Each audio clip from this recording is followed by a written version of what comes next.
So we're at war with Iran now, and the Vice President and the Secretary of Defense have both said that our strategy is almost entirely air power based because they're not going to make the same stupid mistakes as their predecessor. While humility forces me to admit that wars are dynamic and complicated, you never know what's going to happen, history suggests that that's not the most likely outcome.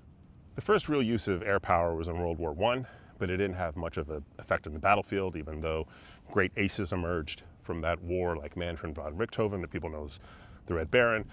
Ultimately, it was more of almost like a gimmick. The first time that air power became strategically significant was during the Spanish Civil War, which preceded World War II. In the mid-1930s, it was kind of the first time the German bombers had a massive effect in terms of shocking the population. And there's this famous Pablo Picasso painting, the Guernica, that depicts the bombing of a Spanish city. And really, for the first half of World War II, the Germans had what seemed like immense air power success through the use of the Stuka dive bomber, and it led them to believe, and really everyone around the world to believe, that air power was this pivotal technology that could ultimately decide a war. Germany's early success with air power, I think, has ultimately kind of framed how we think about air power over the next century. The problems began to show up in the second half of the war as the Germans prepared Operation Sea Lion, the invasion of England. They had this massive aerial campaign, and the hopes was that through bombing of cities, they could break the will of the English. Had the exact opposite effect. It galvanized the population. And from there, air power proved that it wasn't pivotal for either side. In fact, a huge amount of effort and resources and human blood was spilled attempting to break the German industrial capacity through air power, but it didn't actually work. My first real foray into history, in fact, was going into the George C. Marshall Library in Lexington, Virginia, and looking at German production tables. Germans were meticulous record keepers. And one of the things you found was that bombing had almost no effect at all on the German capacity to produce weapons. Even things that are technically complicated, like the manufacture of aircraft. The issue for the Germans near the end of the war was they didn't have pilots. They had plenty of planes, and they didn't have fuel because Allied infantry had captured large sections of the areas where Germany got the fuel, and also had captured the factories where they turned coal into fuel. So it wasn't an air power thing. Even the most kind of technically complex and supply chain demanding aspects of the German war machine, the production of their rockets and Peenemünde, that took place and went forward clear up through the point that that factory was actually captured. Then, during the Korean and Vietnam Wars, America again had massive asymmetrical advantage in terms of its air power capacity, although the Vietnamese had access to pretty decent anti-aircraft capacities that they got from the Russians. For the most part, we controlled the skies.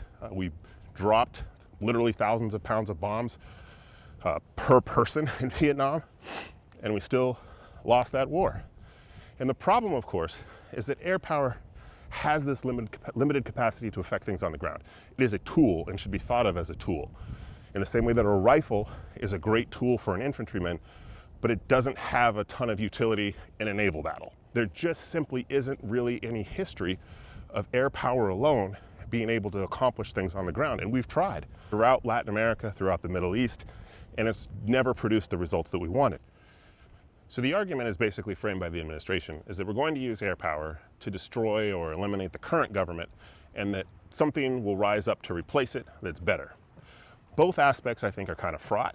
In the first place, yeah, we can kill a lot of people, but it's not yet clear that we're actually going to create like a government overthrow in Iran. That seems so far maybe unlikely. Maybe I'm being pessimistic. The second part is even more fraught, and our history in the Middle East suggests that this is true, which is that in the chaos that ensues, it's going to produce the type of leader that is good for Iran. Out of chaos, what usually emerges is a strong man. Almost never is there a clean overlap between the type of democratic, human rights respecting governance. That skill set rarely is the type of skill set that allows you to also emerge from the chaos of a post-leadership collapse. And so, as we learned in Iraq, as we've learned over and over again, There is something after bad that isn't better. It's called worse.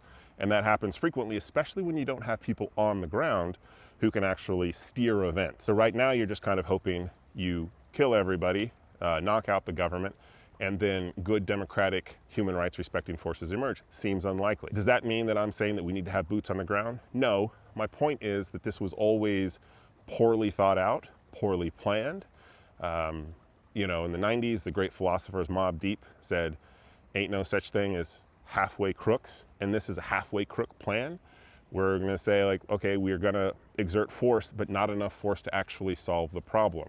What's more likely in the long run is that we produce chaos, something worse. The same type of chaos that produced the Taliban or that produced the Islamic State. Like, that's the type of chaos and the outcome that we could produce.